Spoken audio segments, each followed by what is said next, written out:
ప్రతిరోజు ఎందరినో చూస్తుంటాం. అందరూ కష్టానికి ప్రతిరూపాలే. మరి అందరికీ కష్టానికి తగ్గ ప్రతిఫలం దక్కుతుందా? అసలు ఆ ప్రతిఫలం అంటే అర్థం డబ్బు ఒకటే వస్తుందా? ఈ ప్రశ్నలకు సమాధానమే మా ఈ చిత్రం.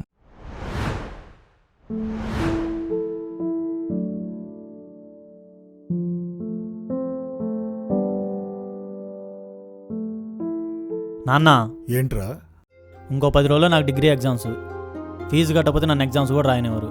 ఎంత కట్టాలి? 10,000. 10,000? చూస్తానయ్యా. నా జీతం ఏమైనా ముందుగా ఇస్తారేమో కనుక్కుంటాను. ఇప్పటికిప్పుడు అంటే కష్టమే. ఇప్పటికిప్పుడు కష్టం అంటే ఎలా నాన్న? నన్ను ఎగ్జామ్స్ కూడా రాయనివ్వరు. రోజు నన్ను నలుగురిలో లేపు మరీ అడుగుతున్నారు. నాకెంత అవమానంగా ఉందో తెలుసా నీకు? సరే బాబు, అప్పుగా ఎవరినైనా అడిగి తీసుకొని నీకు ఇస్తాను. అప్పా, నువ్వు చేసే ఉద్యోగానికి నీకు సరిగ్గా గౌరవమే ఉండదు. నిన్ను చూసి ఎవడైనా అప్పిస్తాడా? ఇంక ఇది అయినట్టే. నాన్న చెప్తున్నా విను. 2 రోజుల్లో ఫీజు దొరికిందా ఓకే, లేదంటే నేను చదువు మానేసి నా ఉద్యోగం ఏదో నేను చూసుకుంటా.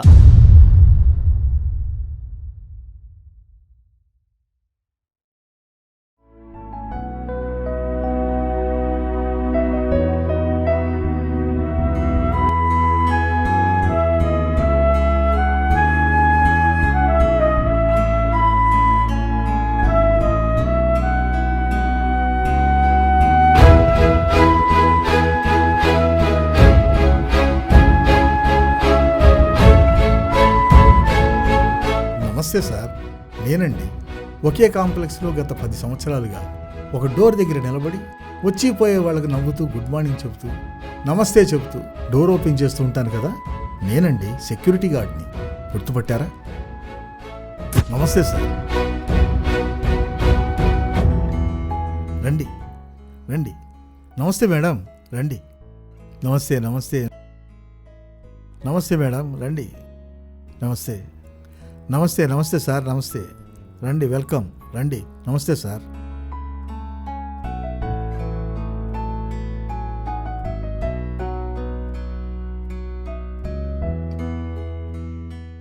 ఏయా, బాగున్నావా?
క్షమించండి అయ్యా, నా కొడుకు డిగ్రీ కంప్లీట్ చేయబోతున్నాడు. తనకు ఫీజు కట్టాలి. అది ఆలోచిస్తూ ఎలా తీసుకురావాలా అనే పరధ్యానంలో మిమ్మల్ని గమనించలేదు. ఇంకెప్పుడు అలాంటి తప్పు చేయనయ్యా. కానీ ఒక చిన్న సహాయం, నాకు ముందుగా జీతం ఇప్పించగలిగితే 10 రోజుల్లో నా కొడుకు ఫీజు కట్టాలి. లేకపోతే పరీక్ష రాయనీరటయ్యా. దయచేసి నా జీతం ముందుగా ఇప్పించండి అయ్యా. నీ బాబు సమయం ఇక్కడ ఉందనుకున్నావా? నువ్వు అడిగినప్పుడల్లా ఇవ్వడానికి. ఇప్పటికే కలిసినప్పుడల్లా 1000-2000 అని తీసుకున్నావు. ఇప్పుడు ఏకంగా జీతం అడ్వాన్స్ అడుగుతున్నావు. నువ్వేమైనా గవర్నమెంట్ ఎంప్లాయీవా లేదా బ్యాంక్ ఎంప్లాయీవా? నువ్వు ఆఫ్టర్ ఆల్ సెక్యూరిటీ గార్డువి. సెక్యూరిటీ గార్డులా ప్రవర్తించడం నేర్చుకో. ఎక్కడ ఉండాలి అక్కడ ఉండు, పో.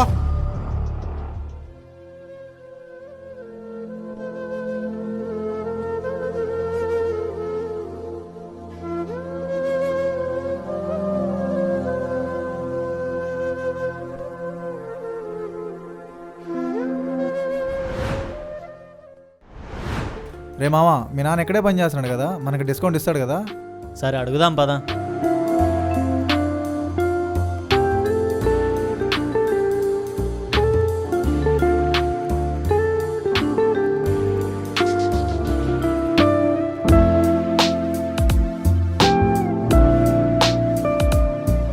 అన్న షర్ట్స్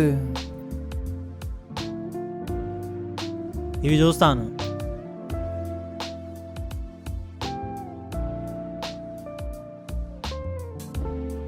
ఈ టీషర్ట్ ఎంత పడిద్ది చూసి చెప్పు. ఎరా, మీ నానేమో మా బాబు చదువు అంటూ డబ్బుల కోసం నా దగ్గరకు వస్తాడు, నువ్వేమో జల్సాలు మళ్ళీ. మీ నాన్న పేరు చెప్పి డిస్కౌంట్లు, సిగ్గుండాలరా. మీ నాన్నకే దిక్కులేదు, నువ్వు ఒకడివి మళ్ళీ. మన స్తోమత ఏంటో మన స్థాయి ఏంటో తెలుసుకోవాలరా. పోండే.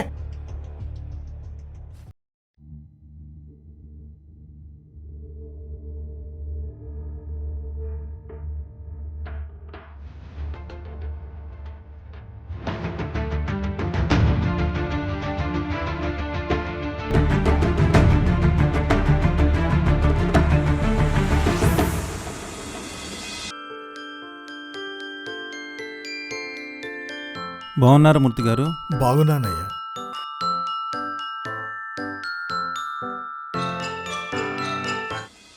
ఈయనేంది ఇప్పుడు వచ్చాడు? సార్ సార్ రేపు వస్తున్నారు కదా సార్? ఎలా జరుగుతుందో అబ్జర్వ్ చేయడానికి సార్ వచ్చాను. రండి సార్, కూర్చోండి సార్, కూర్చోండి సార్.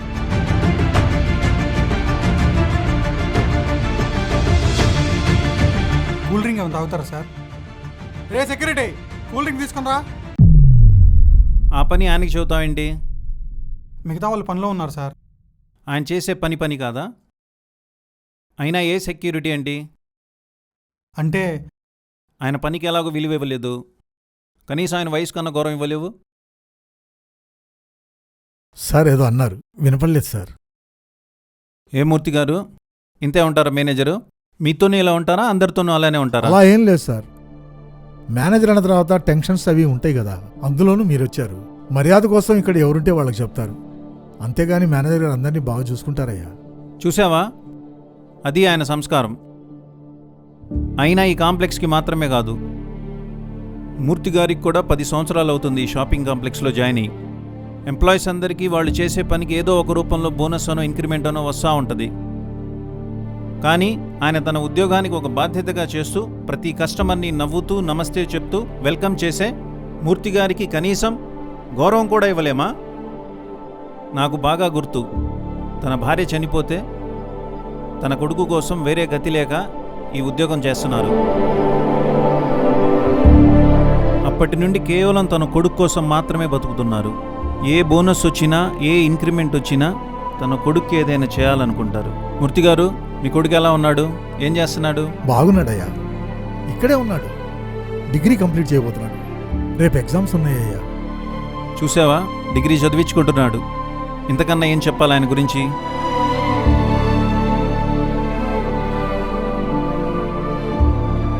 అందుకే ఈ 10 years యానివర్సరీ ఏదైతే ఉందో, ఈ యానివర్సరీ సందర్భంగా మూర్తి గారికి బోనస్ రూపంలో ఏదో ఒకటి ఇవ్వాలనుకుంటున్నాను. ఆయన చేసిన కృషికి, 10 సంవత్సరాల ఆయన కష్టానికి బాధ్యతగా, ఎటువంటి రిమార్క్ లేని తన వ్యక్తిత్వానికి గౌరవప్రదంగా నేను ఇస్తున్న చిరు బహుమానం. రవి, చెక్ తీసుకునిరా. మీ కొడుకు ఎక్కడండి? ఇక్కడే ఉన్నాడయ్యా. అరే బాబు రారా, వీడే నా కొడుకు సార్. ఎగ్జామ్స్ బాగా ప్రిపేర్ అవుతున్నావా? బాగా చదువుతున్నాను సార్. సార్ నా కొడుకు పక్కనే ఉన్నాడు కదయ్యా, మీరు వాడి చేతికిస్తే నాకు ఆనందంగా ఉంటుందయ్యా. తీసుకోమ్మా, నాన్నని బాగా చూసుకో. చూశారుగా, ఇలా కష్టాన్ని నమ్ముకున్న వారెందరూ. అందులో ఒకరు ఈ సెక్యూరిటీ గార్డ్. మనం ప్రతిరోజు చూస్తుంటాం, మన ఫ్రస్ట్రేషన్స్, ఇరిటేషన్స్ అన్నీ వారిపై చూపిస్తున్నా ఎప్పుడూ వారి పనిని వారు తక్కువగా చూడరు, ఇంకా బాధ్యతగా చేస్తారు. అసలు వాళ్ళే లేకపోతే ఈ సెక్యూరిటీ అనే పదానికి అర్థం ఉంటుందా?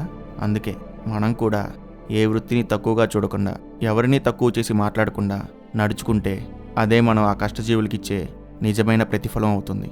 మీరు కూడా ఈ విషయాన్ని అర్థం చేసుకొని అలా నడుచుకోవాలని, నడుచుకుంటారని ఆశిస్తూ